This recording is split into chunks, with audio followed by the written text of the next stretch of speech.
don't know who needs to hear this, but it's okay to not be able to afford certain things. You have managed to create a loyal following of almost over 1 million people across all platforms that love you. Don't be upset now. They were excited. It wasn't intentional, but that was amazing. So this is how I protect my peace as somebody that is online and makes a living off social media. I don't have any notification on. For me, it's a job. When I clock out of a job, I don't care what's going on. I don't care if the boss shows up, it doesn't show up. As long as I've done my bit and I've clocked out, that's it. I couldn't afford weeks then. Let me be honest. I tell people I'm not an overnight sensation. The fact that people actually watched me good, it's like they raised me with their data. What do? I wake up and clean and change my children's diaper and dress them up. That's what other moms do. The only difference between me and the other moms is like I'm recording my own and putting it on camera and they're not. I don't know who needs to hear this, but it's okay to not be able to afford certain things. All my clothes were coming from the thrift store. Okay. That was what I had. I used to say, I would never spend 200,000 naira on a wig. Yeah. But I can proudly tell you that I have walked into a wig store and spent over 2 million naira. Yeah. My contribution to society is that if I don't know something, I keep my mouth shut until I do my research. Were you always this confident or something happened to trigger this confidence? I would say I've always been confident because I got bullied a lot. I felt like I wasn't given the looks. How could I compensate for the looks that attention I wasn't getting for my looks? So when I open my mouth and talk, people are like, oh, who is that girl? Okay, what do you say about the men that actually ask the doctors to give their wife extra stitches? People do that. Why are you bringing children to take care of your children? That's so unfair. We come from a society where we take advantage of people because if you think about it, it's poverty that is causing all this. True. That grown man, is he a handbag that somebody will come and steal? Your husband has a Coco. There are certain parts that somebody touches. You come and tell mommy somebody touched you here. Also, you have to make your kids as comfortable as possible so that they can come to you when these things happen. You need to let your kids know it's never your fault that uncle is touching you. If my child has to start covering up because one uncle is around, that uncle does not need to be in my house.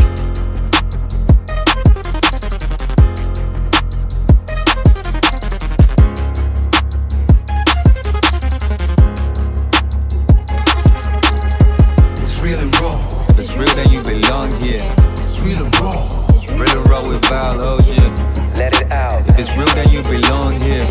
Real and raw with Val Ojeah.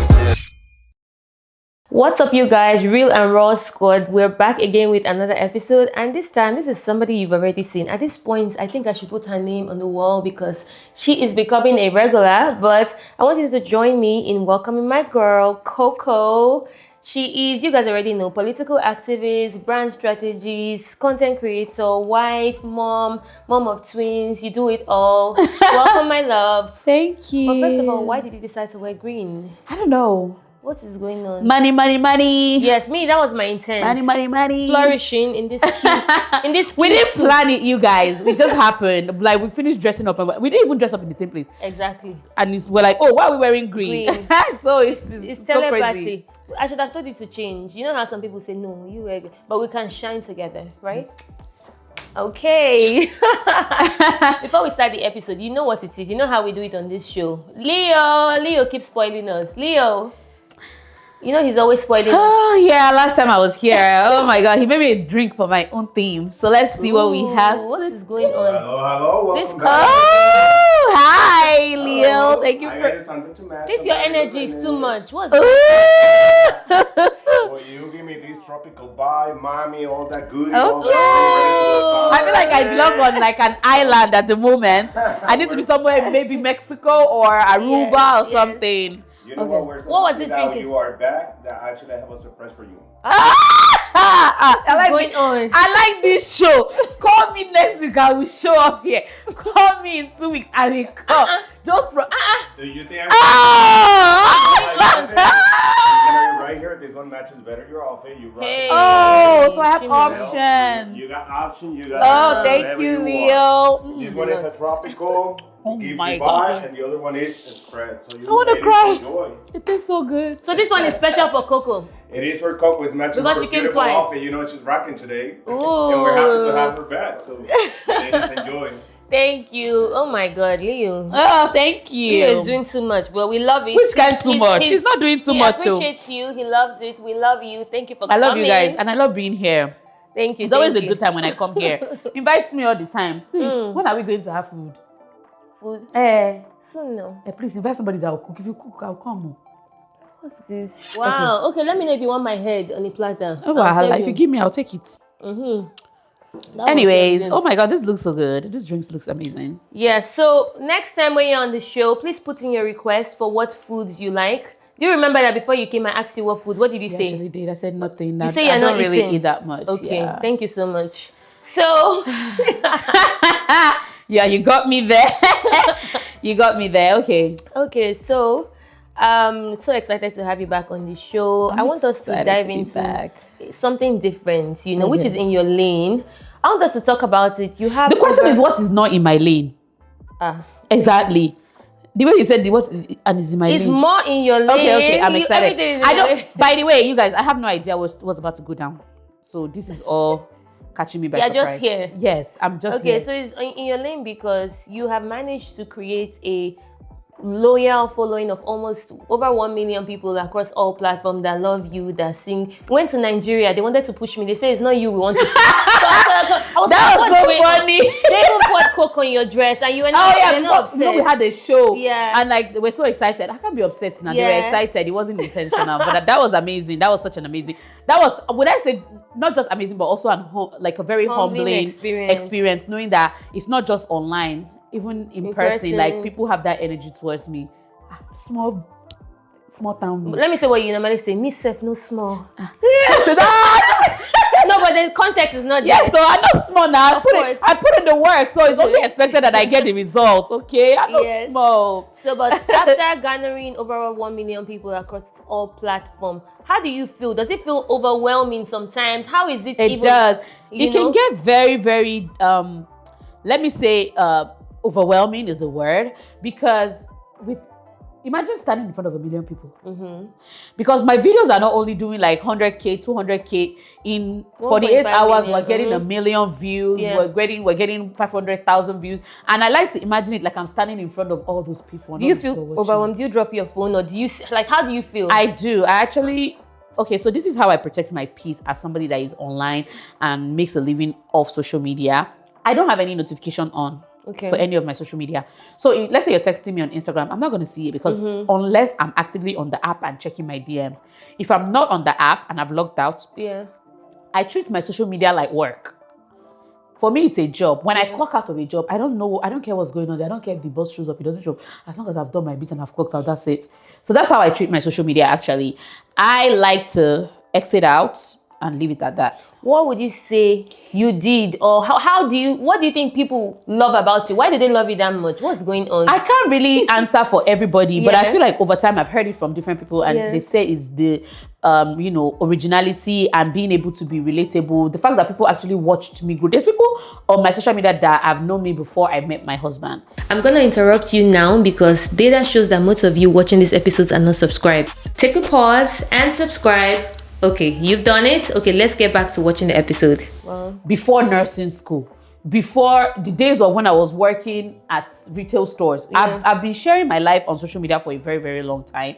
And I feel like it's amazing. It's like they raised me with their data. They watched me grow in and blossom into the woman that I am right now. So they got to see how everything went. It wasn't like an overnight sensation. This girl just popped out and she's driving a nice car and she's living in a nice house. It wasn't that. A lot of people actually did get to watch me move from step to step. And I carry people along. They saw me move from my dad's house, where I had a cramped up room. I still have those videos up on my YouTube where I like showed people how to edit their videos and make the background white. Actually, that's the video. I watched that video. You remember that? Yeah. And then I have videos of me setting up my shelves that I bought from Walmart, my $30 shelves and all of that. So people watch the growth. A lot of people watch the growth. I tell people I'm not an overnight sensation. I don't count myself as an overnight sensation. I like the fact that people have actually seen me go through different stages of my life. When I was dating, I had a series where I used to go on dates and I'll come back and give my girlies gist. Like this was how the dates went. I was a serial dater in Dallas then. I go on dates just to talk to a guy. I'll come back and be like, oh no, that one is not way to go. So they did get to watch everything. I feel like that's how I was able to build my community. The fact that people are like, oh, this is happening to me and it's happening to her too. Wow, you know. So because those are the kind of people I like to watch. So something relatable. For me, I think it's more of the relatability. The fact that people can relate to my everyday life. What do? I wake up and clean and change my children's diaper and dress them up. That's what other moms do. The only difference between me and the other moms is like I'm recording my own, I'm putting it on camera and they're not. So seeing somebody else going through I share my struggles. seeing somebody else going through the struggle validates you as well as a person. Yeah. And obviously you want to know that, oh, I'm not the only one going through this in motherhood. Another person is struggling with it. Good thing. I posted a vlog a couple of maybe days or about a couple of weeks ago. And I said, oh, you guys are used to seeing my aesthetic life. Yeah. You know, the calm music, the everything. So a is chaotic day in I wanted life. to give them a chaotic day so that you see me picking up my children. My children got food poisoning in school. I showed everything. I said I had a doctor's appointment. My husband is not always there, as you guys would think. My husband leaves everything he does just to be there. I showed you that I had to drive myself to my appointment. Sometimes you have to do these things by yourself. Yeah. I showed them. And another woman somewhere will be like, okay, this is normal. I'm not crazy for thinking that my husband not being able to go to every single appointment with me is bad. So yeah, because people are used to seeing perfection. So being able to just show people that everything is not about perfection is amazing. Okay. So I feel like that's what has helped me a lot to build my community. Ooh, wow, you've shared so much. I feel like I don't even know when I started following you. Can't even remember where you landed on my page, how we started following each other. But I know that I've seen your growth. I knew you before you had Phoebe. We knew each other a long time ago. I yes, I think maybe Phoebe. 9 years. Yes, Like, I've known you has for been a almost while. 10 years. I feel like I found you doing your slick back, your outfits. I couldn't afford wigs then. Let me your be outfit. Your outfit was always on point. You know what? Yeah. I don't know who needs to hear this, but it's okay to not be able to afford certain things. Then I won't lie to you. It was me wearing slick back hair and everything. It's not because it's the style that fits But me. it looked good on you. I did not have money to buy wig, my sister. That's why I said we'll never say never. I used to say I would never spend 200,000 naira On a wig. Yeah. But I can proudly tell you that I have walked into a wig store and spent Over 2 million naira. Yeah.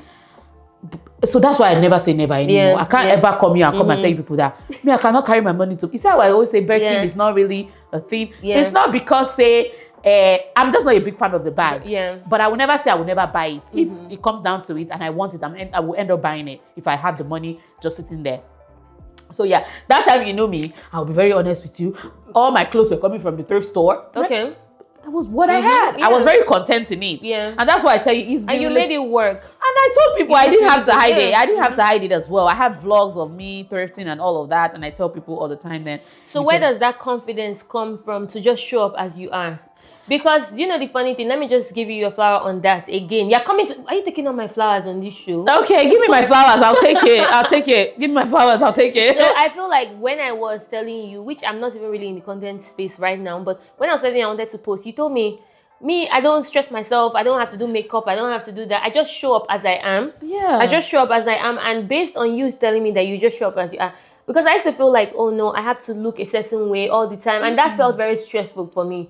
But just knowing that you can show up as you are and just organically start to build is really amazing. And one thing I know is that you stand on business with your confidence. Oh, hell yeah. Were you always this confident or something happened to trigger this confidence? I would say I've always been confident because I've always been that child. When I was growing up, I got bullied a lot. Okay. A lot, like in school, within family.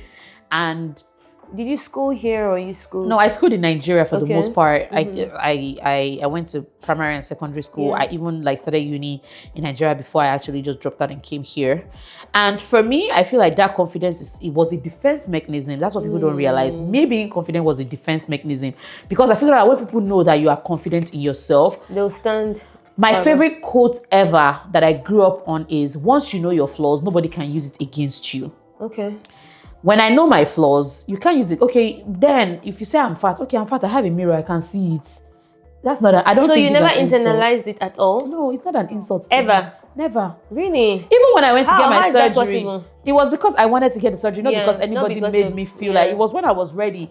Because even when I was 320 pounds, I was still Wow. showing up. You know, Yeah. I was still showing up. I was still posting fashion content. I have videos. I've never had to delete any of those videos because I don't feel any need to. Wow. So I built that defense mechanism since I was a child.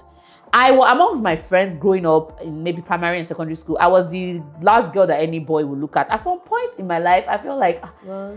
maybe I'm not good enough, but at the same time, I was smart. I'm a smart girl. You really are actually. Where you know in lots I- of pockets of everything. Girl, I know. You know me. I read. Yeah.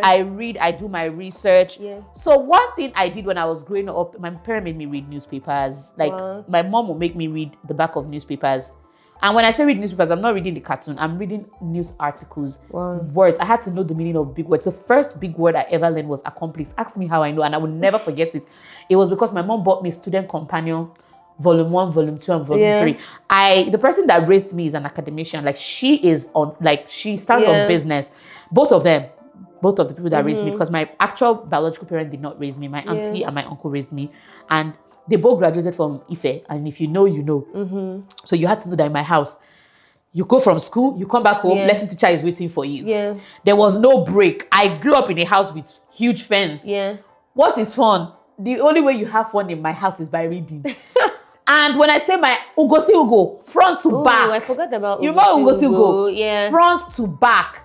Quantitative reasoning. Verbal reasoning.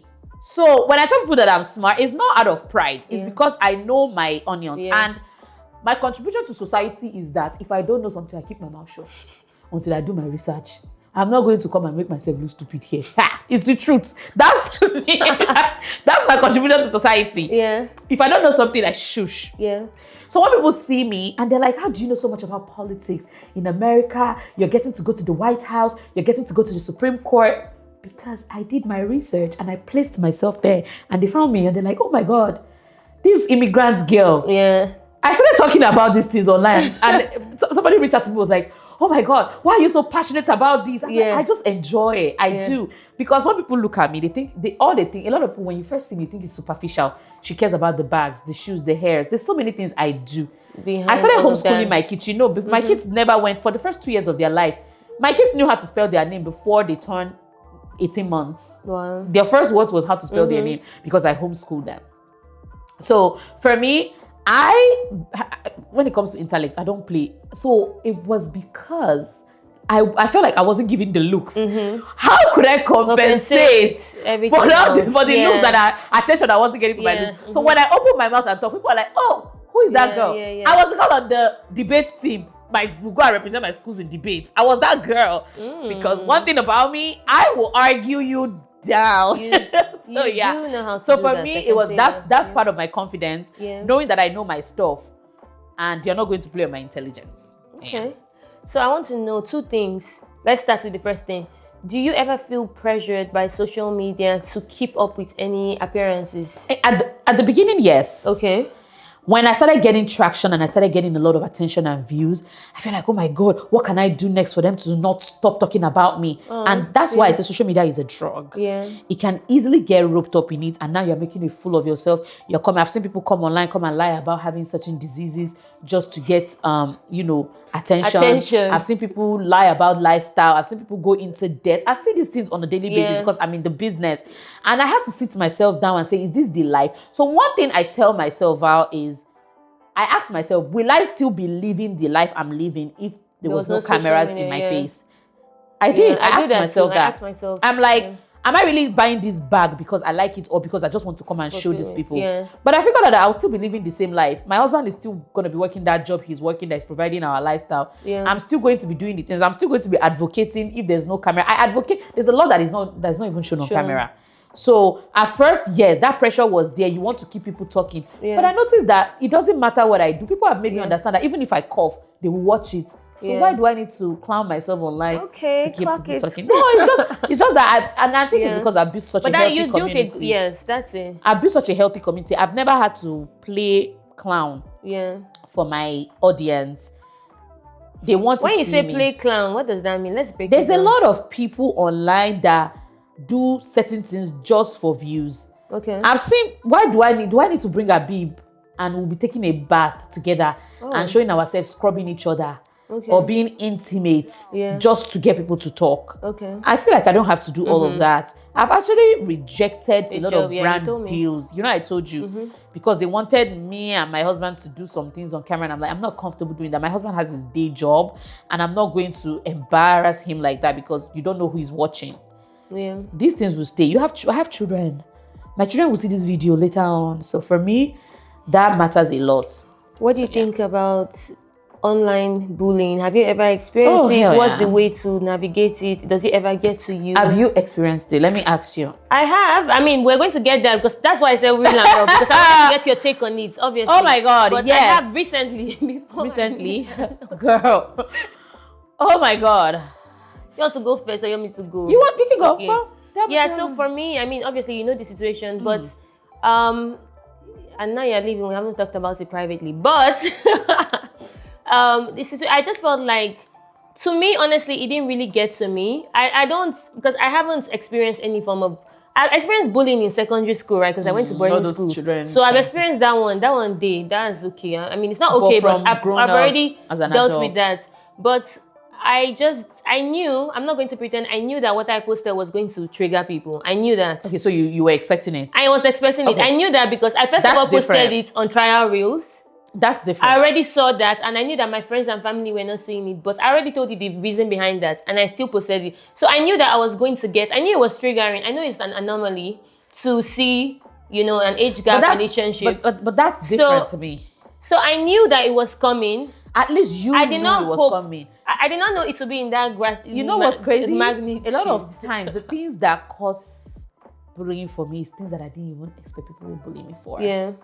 You get what I'm saying? So for me, it's something that I don't see coming. Like, yeah, so for me, I suspected because I've seen other age gap couples. The comment section is terrible. And that's why, for me, for many years, I mean, I got married, I knew that. I told you, anything I love personally, even my friends. You keep it away. Even, it was last year that I posted my friends. I remember telling you. I love my friends. I don't want to show my friends. I understand. I want to protect my friendship. I don't want you to come and text my friend and say, okay, Coco, you're in her house. How was her house? No, don't see my friends. Don't know my friends. Don't see my kids. So I deliberately did that for years, you know. But at the same time, I actually love to share my life. I really do. And my children. And I love to share my husband. I do. Why shouldn't you?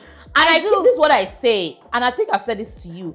I married somebody within my age gap. Yeah. If I can show somebody within my age gap that I married and I can gloat and talk about it, why can you not? Yeah. You're not in control of who you fall in love with. You should be able to, even if you marry somebody younger, you should be able to. I feel like everybody deserves to be able to show what makes them happy without feeling like, oh my God, people are going to come for me. I do not like how people put people in a box and choose who should share. It's just like how people come for like nepo babies or rich kids for being rich kids. If poor people can come online and talk about their poverty and all the, we should be able to come out. I see those content. Spend the day with me as a mother of you said 7 that. I've not seen that lives in a face me I slap you apartment while they are cooking one pot of soup that will last them for 6 months.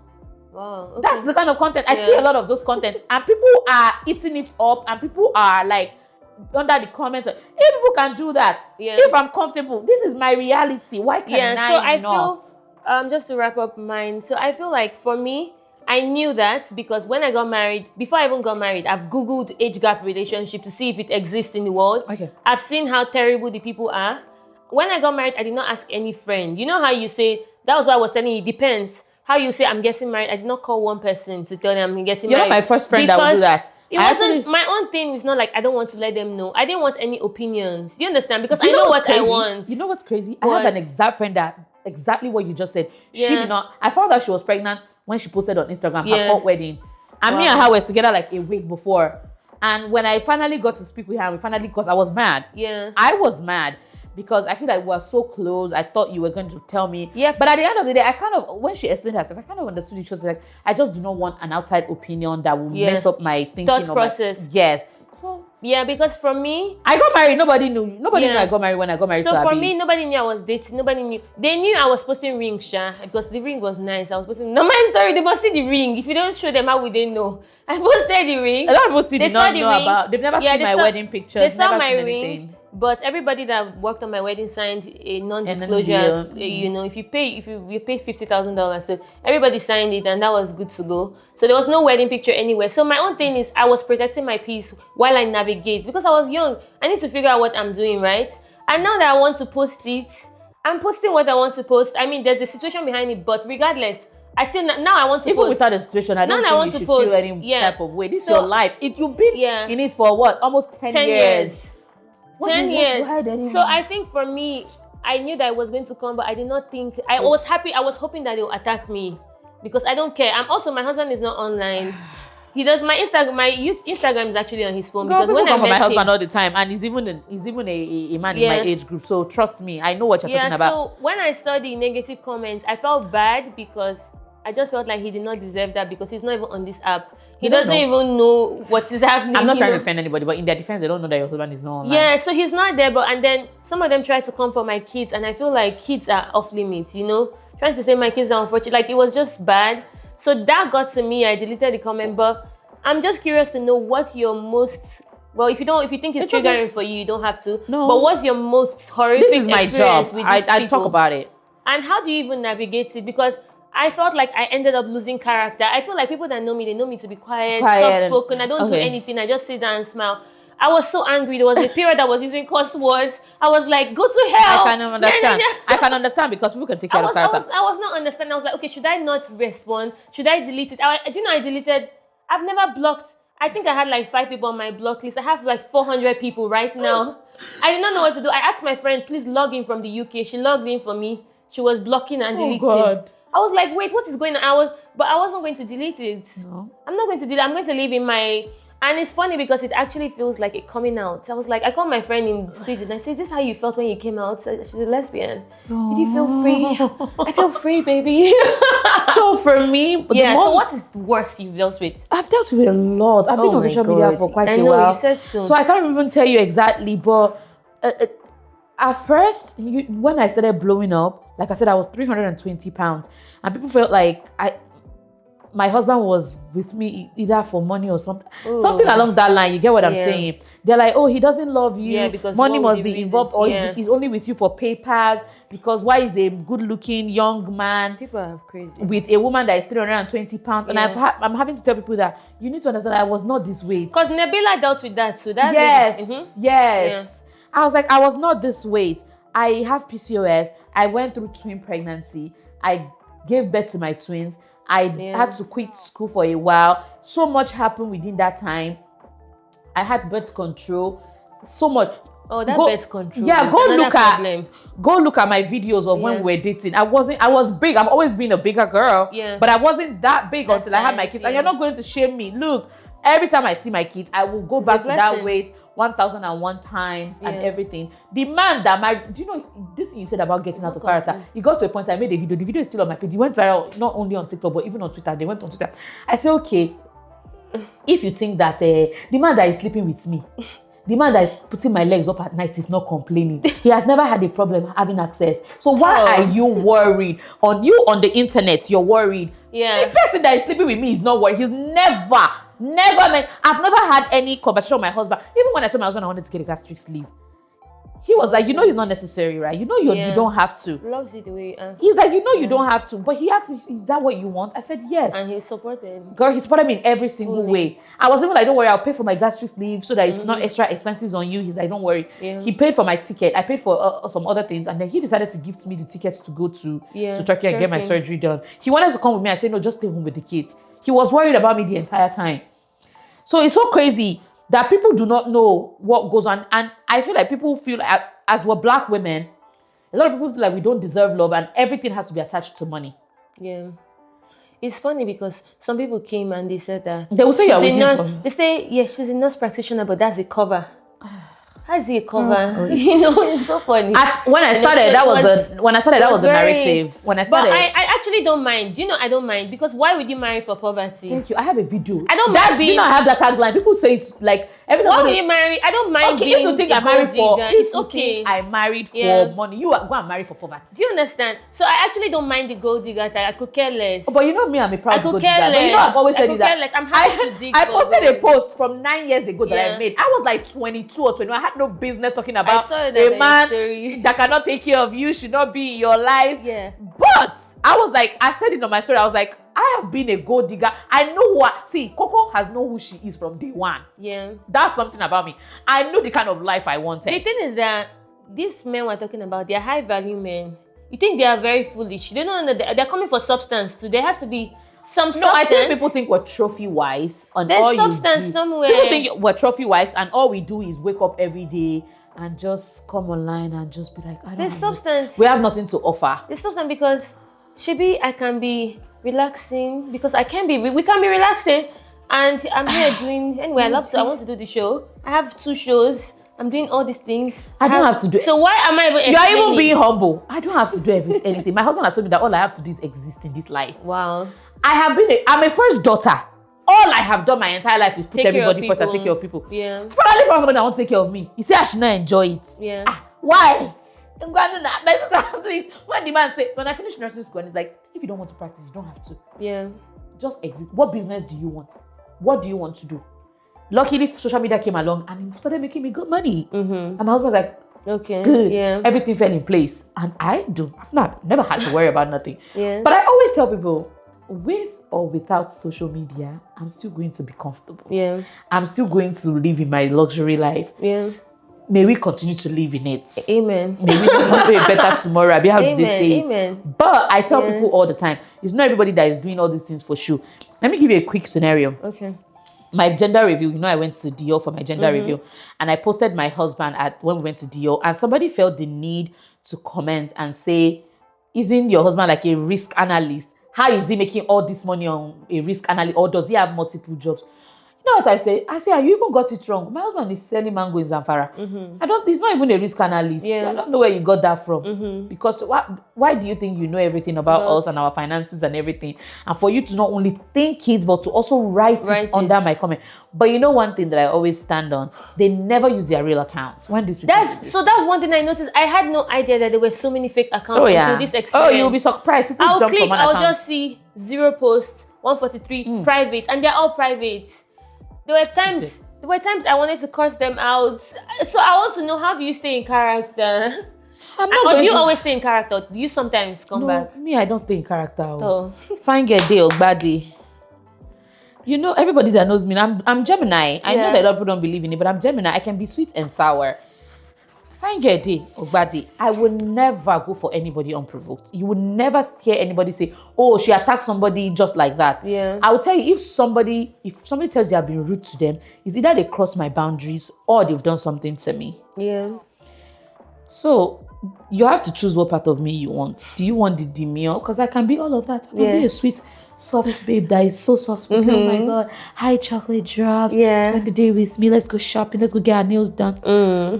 Yeah. Okay. I can also be choco. Chocomilo. I can come at you. So yeah, it depends. Yeah. It depends on how What you would you say? I know we shouldn't even be addressing them, but what would you say to anybody that feels the need to go on that people's page and leave hate? Do you have anything to say to them? I don't have anything. You're miserable. Continue. Have you ever seen an $10 doing that or a Dangote doing that? No. It's always the bottom barrel people. I feel like people are miserable in their life, so they take it out on other people. There's nobody that is happy within themselves that will be doing that. I've never personally done it. If I need to tell you anything, I'll tell you my real account. I've bucked heads with fellow creators, either because of their opinions or anything, but I keep it respectful. I've never done personal jabs or all of that. I keep it respectful. I will educate you on what I need to educate you on, and if you feel offended, you can block me. But when I look at those people, I'm just like, would I even? No, it's not even about pride, but would I even stand in front of you and you'll be telling me this in real life? Yeah. If not, there's no need. Yeah. Just let it go.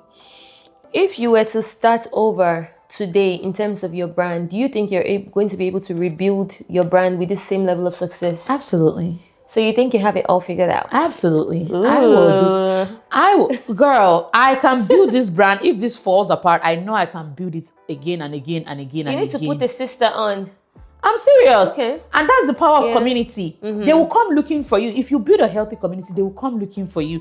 When I was offline, did you know message me that people were messaging you? They were messaging my friends, people that knew me. My mom is not even that active online. She just has people found her page to go and message her. Where is Coco? All of that. So I know that for sure. If this, God forbid, this falls apart, I can easily build again. Yeah. I can easily. I know for sure. I'm very confident in that.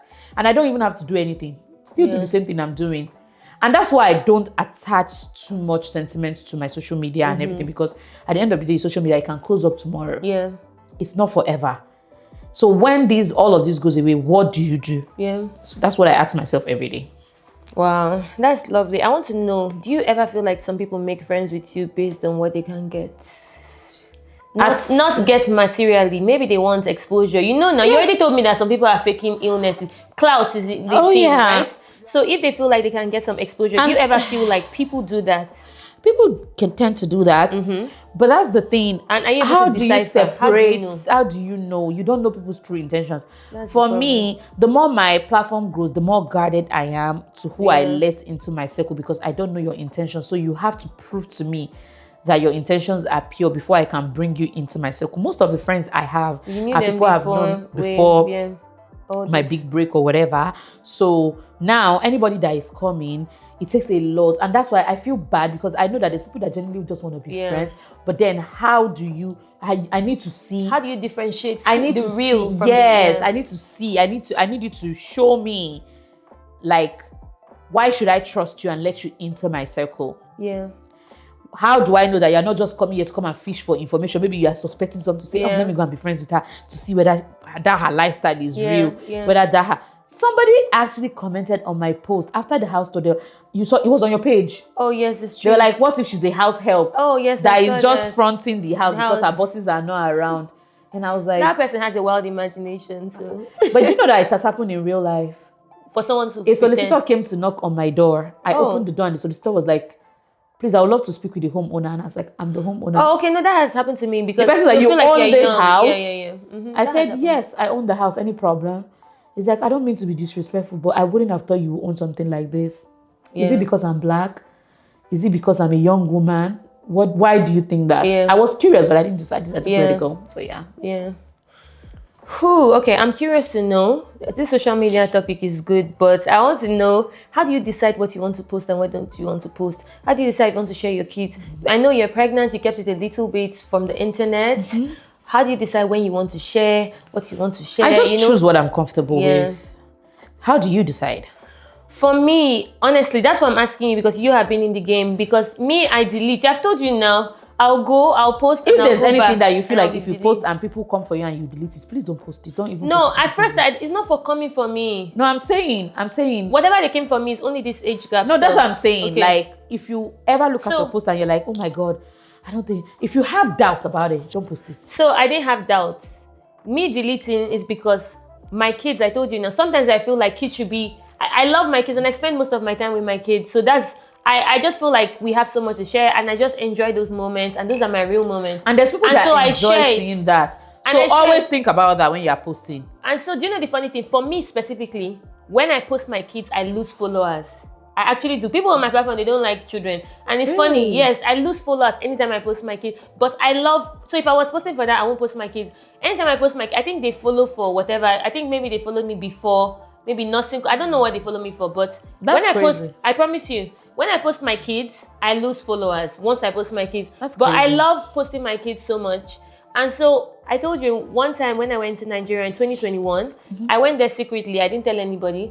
Somebody now called me and told me that, oh, I saw your daughter in I remember that Wuse story. That's why you're in Nigeria. I was like, no, why? What do you mean? She's like, I saw your daughter in Wuse too. How?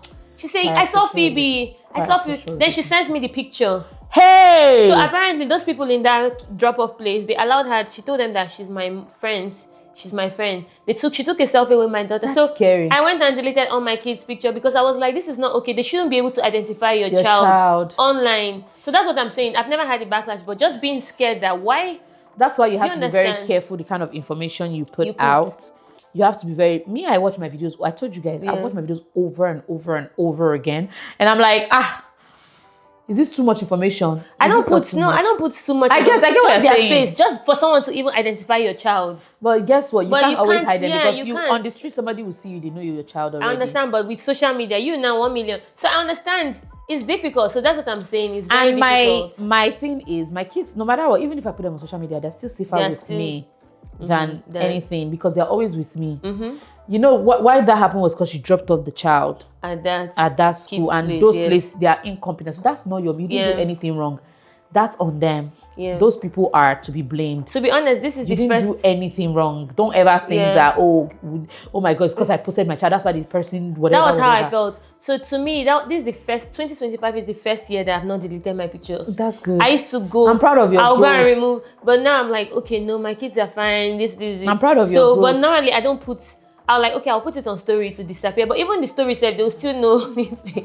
For me, I feel like Yeah. it is what it is. Everybody Yeah, I can think choose so. to post what they want to What they post want and to. still protect what you can protect your life and your family to some certain extent. So yeah, I don't think my kids my kids only are with us or my mom Yeah. or my or in school. Nobody knows where my kids go to school. Yeah. Because that's one thing that I always of try course, to, I protect. never put out there. Like, you won't know. And so, are you going to go to my mother's house? Yeah, no, of course not. Exactly. I've had a situation where somebody saw me at the store. That's why I told you that it's not about social media. Even in real life, it can happen. Somebody saw me at the store and she went straight for my son. I was so scared. I was like, oh my God, I got so guarded. Because why are you... She feels like you guys are friendly based on we're not the friends. interaction. No, we're not friends. That's where parasocial relationship comes. I need people to know that just because you know somebody on social media does not mean you know them in real life. We live in America. If you go and do that with another person, you know what can happen. Yeah. They will not be scared to defend themselves, if you know what I mean. Yeah, that's true. So I tell people all the time, parasocial relationships, yeah, it's very, very crazy. It's very, very slippery crazy. Yeah. So okay, before we wrap up the social media, Okay. it's really good, but we have to keep it moving. Before okay, we can talk about it all day. But before we wrap up, what do you think about entitlement and then what you feel like you need to do for your friends? So with your social media, do you feel like you ever get maybe friends that maybe they have businesses, they sell shoes or whatever they sell, I don't know what they sell, and they feel like, Coco, now you have this platform, you're not promoting me, you should be posting my shoe, my business, my wig line, you know, and do you ever feel like it's your, I don't want to say duty is too harsh, too serious. I'll play the devil's advocate with this, but keep going. Do you feel like you as a person, you should actually help your friend? How much, where do you even draw the line? How many friends can you help? So what are your thoughts on that? Here's the thing.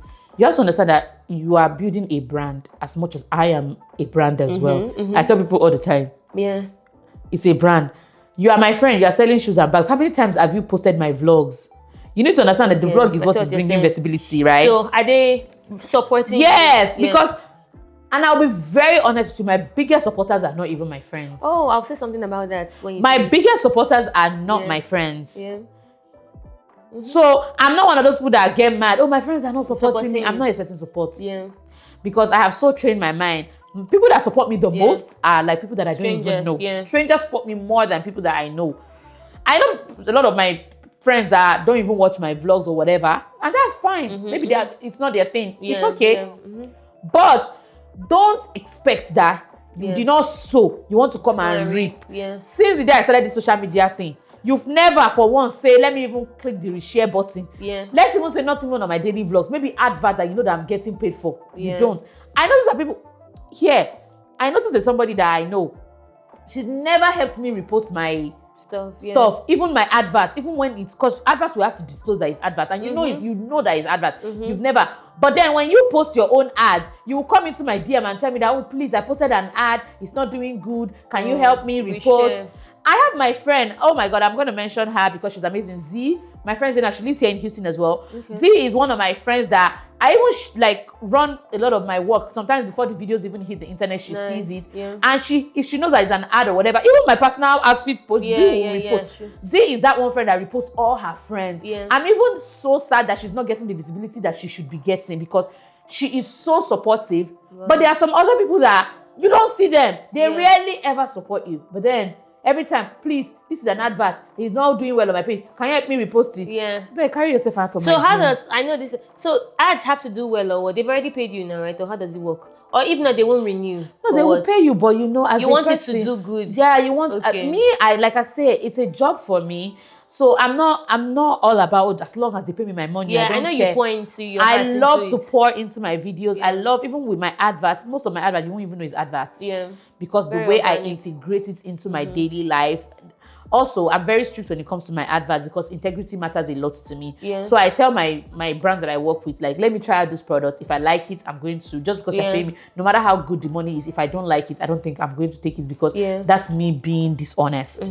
So for me, it's more of, I want those brands to also get the value of their money as much as it tells on me, because at the end of the day, if I'm promoting a brand, let's say I'm promoting this drink and you're a drink company and you come to my page and you say that, oh my gosh, you promoted this drink, you did good, you will come again. Yeah. But if I posted this drink and it did not move, you'll be like, people did not really do well with this video. Yeah. So it brings more customers basically.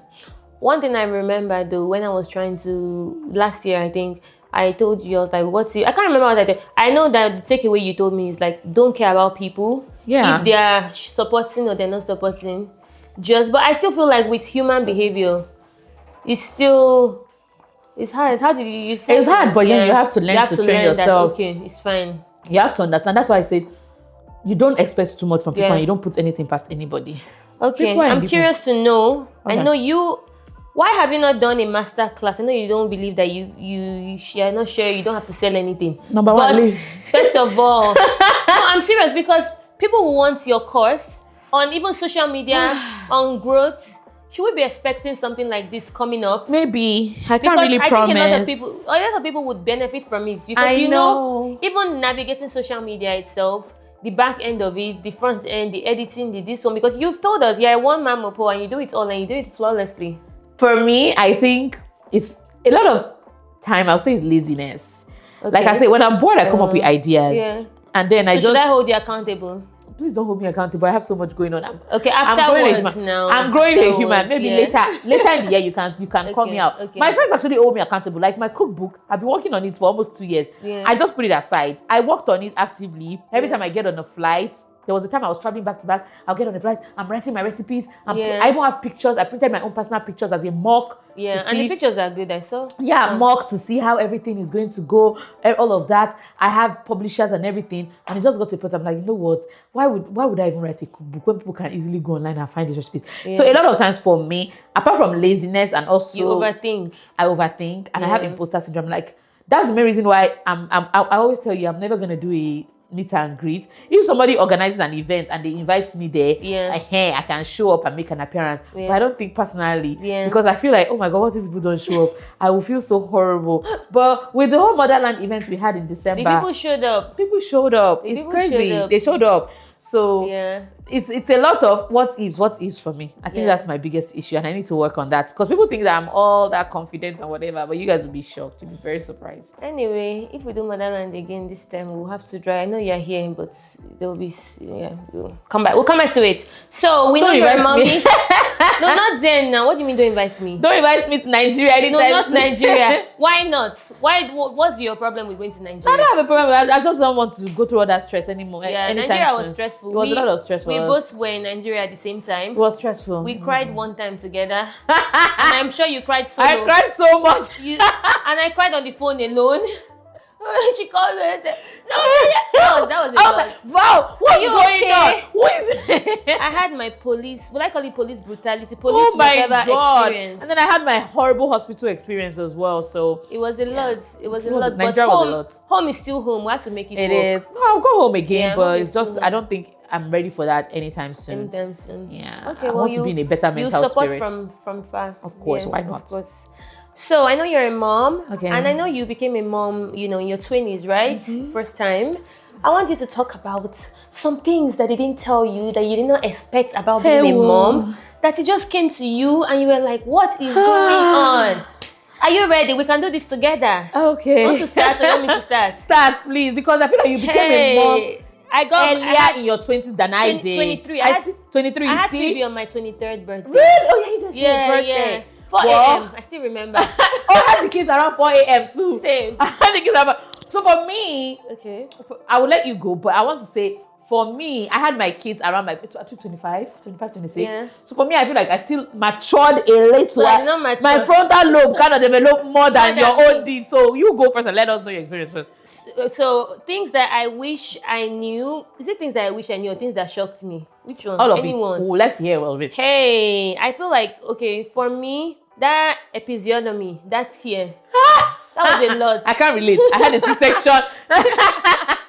That was a lot because, and it was painful and I felt it. Unfortunately for me, I wanted to get epidural. Okay. They told me, I had a nursing student that was being the one checking my dilation. I kept telling her, these people, they're They not had a serious. nurse's student check. Yes. Oh my I God. kept telling her that I'm feeling like the baby. She said, "Oh, that's how it works. You're just dilating. It's contractions." And she kept telling me that. I said, "No." Even when my water broke, I told her that my water has broken. She said, "No, your water, you just peed on yourself. That's what happened." Why would they Then after a while, she was so annoying. And when she's checking into what, and I said, "Please, I need somebody else. Is there somebody else here?" And then somebody else came.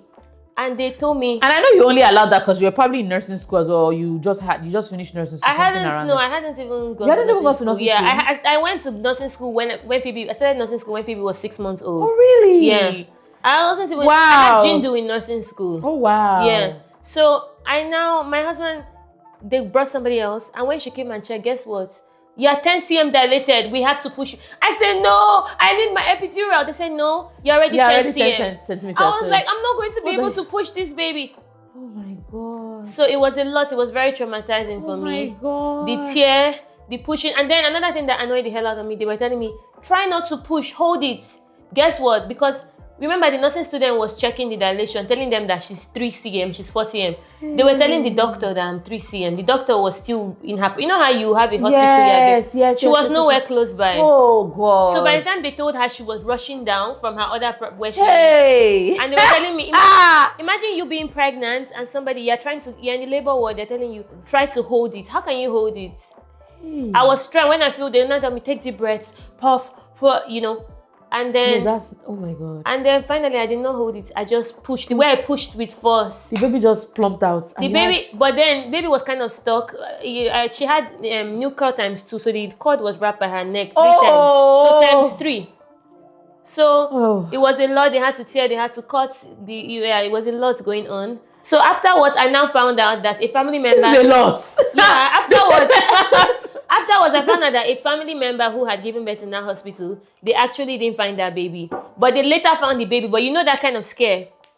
Yup. In that hospital, I was not like, why did you not tell me early? Why are you telling me now? No, after the fact. Please tell me this hospital so I can avoid them at all I'll tell costs. you the hospital. Tell me the hospital afterwards. Yep. No way. So that was I feel like just the progression of things, not knowing the progression, but just not having competent people, honestly. Because in my mind, I felt like I was in America, so everybody in America is good. Not everybody is It's good. not everybody that is good. There's so many people Not figuring everybody's it good. I've had out. to change my doctor like a couple of times. So how about you?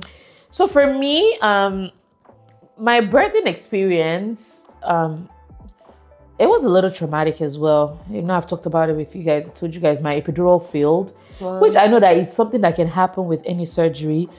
But when they put a knife in, I felt it. I had to get up and have my spinal put it back in again. So that was not fun. Something else is, I did not know that when that epidural starts wearing off, the pain. I was jerking. I was jerking like this the entire time. My husband is like, "Is she going to be okay?" Like I was physically jerking. Like I was. It looked like I was going through a seizure. Yeah. And then I started to itch.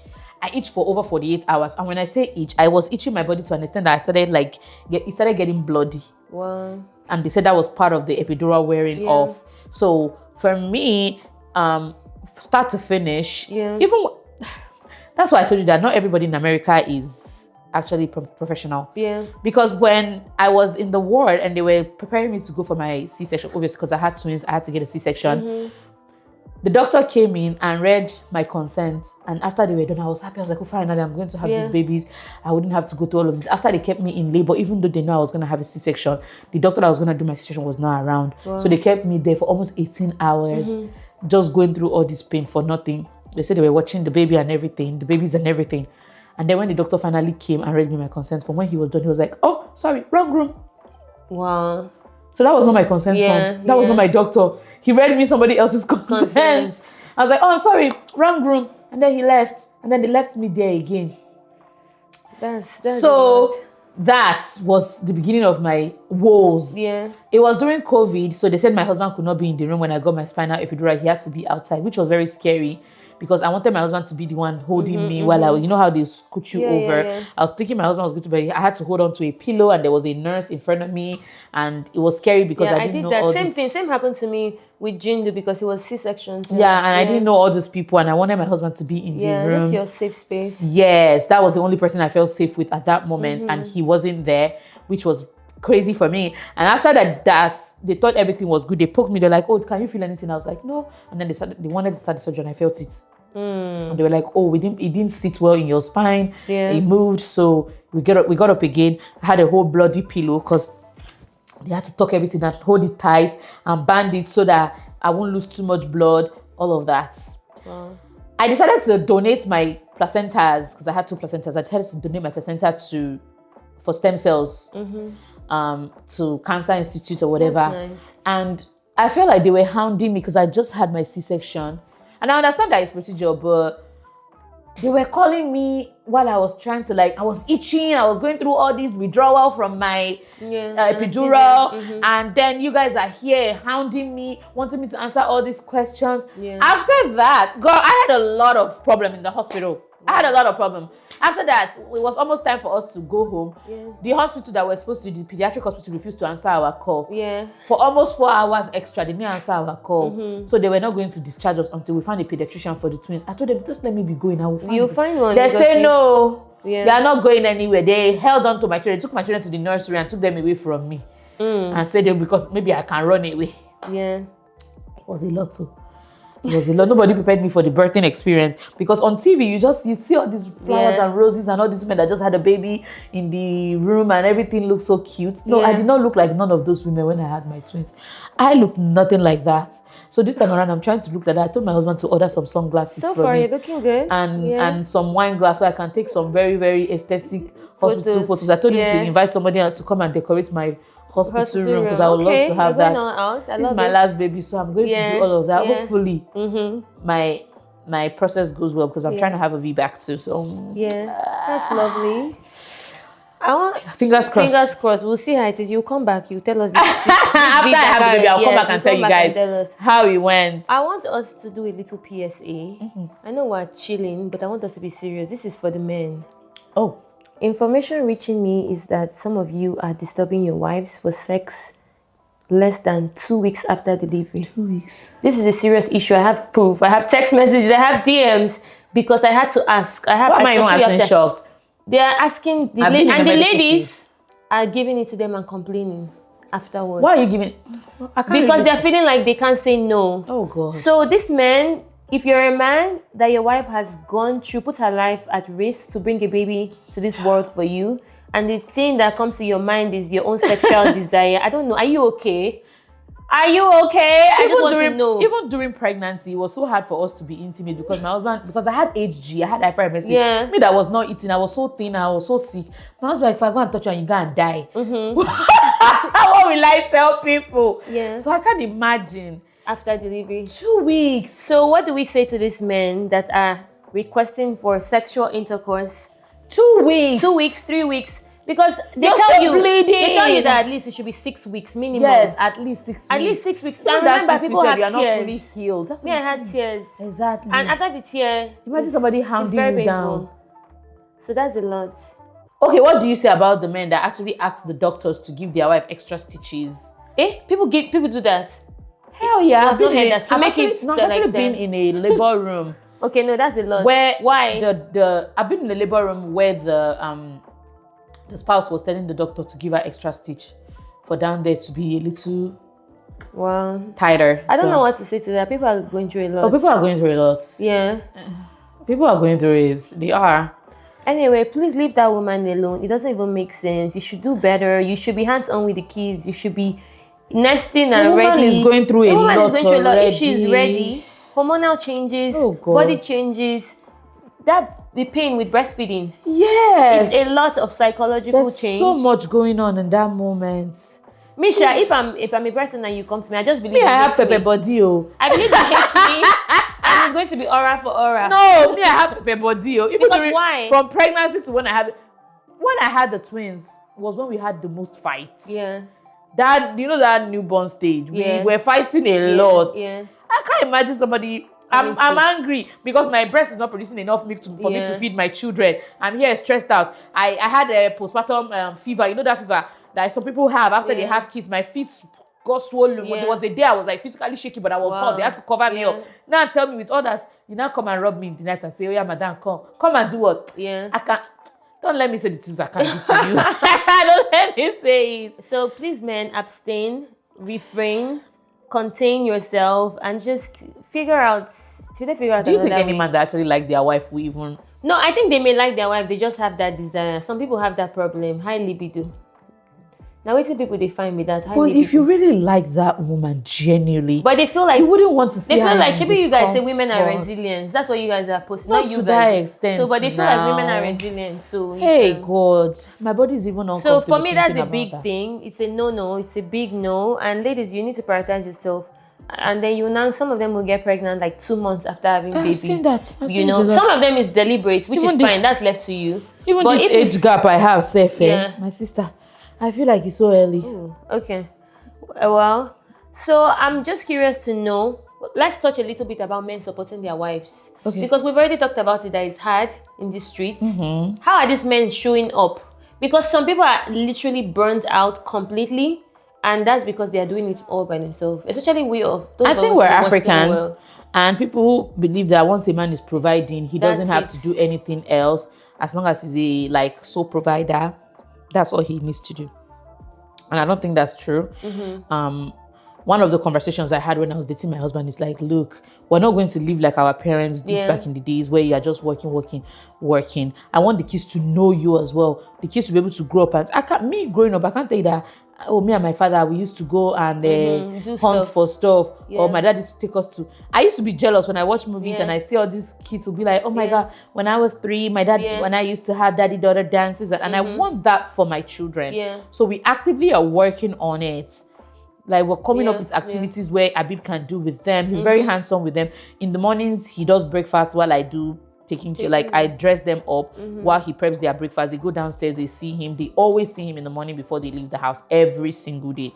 And I know that that's not the reality for everybody, but I feel like we're growing. Our generation needs to do better than the past generation. I agree. I think just because you're providing doesn't mean that you should be absent in your children's lives. Like, even if it's small ways, come up with small family tradition that you can do with them. A day with mommy, we do this. A day with daddy, we do this. After my son does soccer. My husband takes care of all of that. He does a lot of school drop-offs, especially now that I'm pregnant, which I really, really appreciate, because sometimes I don't feel like driving. Yeah. But I understand that he can get busy, and that's where I come in. That's why I always say marriage is a partnership. Yeah. Is a partnership where both of you have to understand that you meet each other halfway. Even for the children. Yeah. I won't say, because he's paying all the bills, I have to do everything for the children. I have to show up for their PTAs, all of that. No. I want to know, we've talked about kids and just how, the way we love our kids, are we taking care of other people's kids in that way? So let me put it into context. Growing up Nigerian, people have helps, right? But you will see households that have helps that are children, 9-year-old, 12-year-old, 15-year-old, 13-year-old. What is your take on that? I think that's absolutely not okay. Yeah. Those kids, they're kids as well. Why are you bringing children to take care of your children? That's so unfair. I feel like we come from a society where we take advantage of people. Because if you think about it, it's poverty that is causing all this. True. It's poverty. And it's only poverty that will make somebody send their child to go and do house help for somebody else. Yeah. So. And most times when they are even in the house, they don't offer the parents real remuneration, like income. They'll just say, I'll send the child to school, and they'll put the child in one public school there. And the child is just there, eating leftovers. So I don't really know. Do you think it's still happening in 2026? Or it was when we were growing up? No, it's happening. I still see stories all the time. It's happening. And that's why I say I can't even collect anybody's child to raise, because that child will go and be spoiled. Yeah. I know any child that lives with me is going to be spoiled. Yeah. If you don't want your child to be spoiled, don't send them to me. No, for real, because I know that any child that lives with me, they're going to be raised according to the way I'm raising my children. They're going to go to standards. Yeah. Why should I separate their schools? If I cannot afford to send them to the same schools, there's no need bringing a child into my house. Do you get what I'm saying personally? So if a child is coming into my home, best believe they are going to the same schools. Either I downgrade my children's school so that they can go to the same school, or I upgrade that child to that school that my kids are going to. So some people, the argument I've seen, people don't want to bring age-appropriate girls, like young girls, to their house because they think their husbands... They'll say, the girl will steal my husband from me. So they put it on the girl versus the husband. And if your man can be stolen, you don't have a lot more to worry. Yeah, you don't have a man. It's for the streets. Yeah. If you can, that grown man, is he a handbag that somebody will come and steal? Except it's juju. Yeah. Which I don't really think anybody's coming to your house, come and use juju to collect your husband. Yeah. But I do not believe that somebody is coming to your house. Your husband has uju kokoro. And people can do... I believe you can have a help that comes and goes. Why not? Or get an older person. Get an older person if you feel like you're not comfortable having somebody comes and goes of age. I just feel like with the conversation about us protecting our kids needs to be had more. I know that within my friends and people I know, at least maybe 70% of them were either molested by a family member or somebody within close proximity. So according to the DOJ, 90% of child sexual abuse victims know their abusers. It's often authority figures, so teachers, friends, family friends, could be a church member. I believe that. Something very close to home was someone that I know, very like somebody within the circle that I know was abused was by a church member, and it was during devotion, night devotion every Sunday. They will come to your house for devotion. While you guys are praying, they are doing something to your child. You know, oh orally. My God, orally, yep, orally, of course, yep. So it's actually very unfortunate. So I just feel like I really want us to touch on this mindset of protecting the family, keeping the secret. Sometimes it's somebody in the family. It is it's an uncle. In the it's family. This, and they move on with the family. They sweep it under the rug. I don't understand it. What are your thoughts? Because the old African generation are more worried about what people think versus their own child. Yeah. I've always said it. I'm going to believe my child first before I even do any investigation. Yeah. I'm never going to make my child feel like I'm doubting them. I'm never going to tell my child, wait, let me go and do. No. If my child said that uncle touched me, I'm going to first of all send that uncle out of my house before I even start my investigation. Yeah. And that's why I say, I'm sorry whoever this offends, but I am not comfortable with certain people coming to live in my house. Yeah. But that's just my values, especially because I have small children. I have a young child, I have a young girl and a young boy. So I'm not comfortable because you can never trust people. 100%. 100%. People know how to hide their vices. Exactly. What? No. So it for could me, be anybody. I don't think I will, even if you have accommodation problem, I'm going to watch you with eagle eyes, and you're only going to stay in my house for a very limited amount of time until we find you somewhere to go. Yeah. And that limited time you're in my house, I'm watching you with eagle eyes because there's cameras everywhere. I'm sorry, it is what it is. Yeah. Actually, I'm not sorry. I'm not sorry to protect my children. What do you think about victim blaming? When somebody finally comes out to share what they went through and they're telling you that... What did you wear? What did you wear? Where did you go? How did you look at him? Did you not do this? He texts you text back, you know? What do you have to say to these people? I don't have choice words that will not get our show taken down. We just... You need to do better. You need to do better. They know what they are doing. It's crazy. It's insane. They know what they are doing. I think that's the same thing, being male-centered. It's still because happening. Some women are really protecting. I actually know, and they'll probably watch this, but I'm not going to reveal their name. I actually know somebody that is a twin that was molested by her stepdad, and her mom knew. She and her twin sister, both of them were. And her mom knew. And her mom is very religious. She's actually like a deeper life, like church person. But her mom kept saying that we'll pray and it will be broken. I'm serious. So it's like a big thing. I don't really know. I don't know when it will stop. I don't think I know it's still happening. It's still happening. It's never going to stop. Some people have their mentality that they've grown with and they're sticking with it. They're not trying to change it. So what can you possibly do? Okay, so what can we do for our kids to make sure that they know safe spaces, safe touches? Okay, for me, I teach my kids. Because we can only control what we can, right? I teach my kids even from an early age. My kids are 3, they're about to be 4. I don't hide words. We know what parts are called. You know what your parts are called. I'm not using like baby words. Yeah. And we have safe words. Yeah. There are certain parts that somebody touches. You come and tell mommy somebody touched you here. And they know. And that's one of the reasons why I took my time before sending my kids out to build school or whatever. Foundation. Because I wanted them to be able to express those kind of things to me to a certain extent. Also, you have to make your kids as comfortable as possible so that they can come to you when these things happen. Because a lot of us that have been sexually assaulted in the past, we were even scared to even tell our mothers and our fathers because of the fear that they may not believe us, or because, I don't know, maybe shame. I don't know. For me, the people that raised me, I couldn't go to them when I was sexually assaulted because I know the kind of mentality that person had. And I know that she probably would not even believe me, or she would blame me and say, oh, it's because you were wearing pants instead of wearing skirts. You know, that kind of thing. So that's one thing that we need to do better with in our generation. We need to understand that you need to let your kids know it's never your fault that uncle is touching you. My kids should be able to feel comfortable in my house. It's their house. This is their home. Why should my child be... If my child has to start covering up because one uncle is around, that uncle does not need to be in my house. That's what I'll say. That's me. Yeah. So yeah, that's so I teach my kids. They're small, but I'm still going to continue to teach them as they grow up. I'm not bantering any words. Yeah. I'm not hiding anything. I'm not. This is called vagina. This is called penis. Yeah. This is called your butthole. This is this, and let them know. The problem is a lot of kids don't even know that their uncles are doing something wrong. Yeah. Because they don't even know that this uncle is not supposed to be touching me in certain places. And if your uncle says, "Don't tell mommy," please come and tell mommy. Yeah. Don't be afraid to tell mommy. It's okay to come and tell me. So yeah, that's one thing for sure for me. That's something that I'm very big on. Yes, and I did it with my siblings. I did it with my sisters. When I was with my sisters, I let them know, please come to me. Don't ever feel like you're scared to come to me, because trust me, I'll believe you first before anything. That's lovely. Having that open communication Yes. and that rapport. Yes. To make them know that it's always a safe space. Your home should be a safe space. Yes.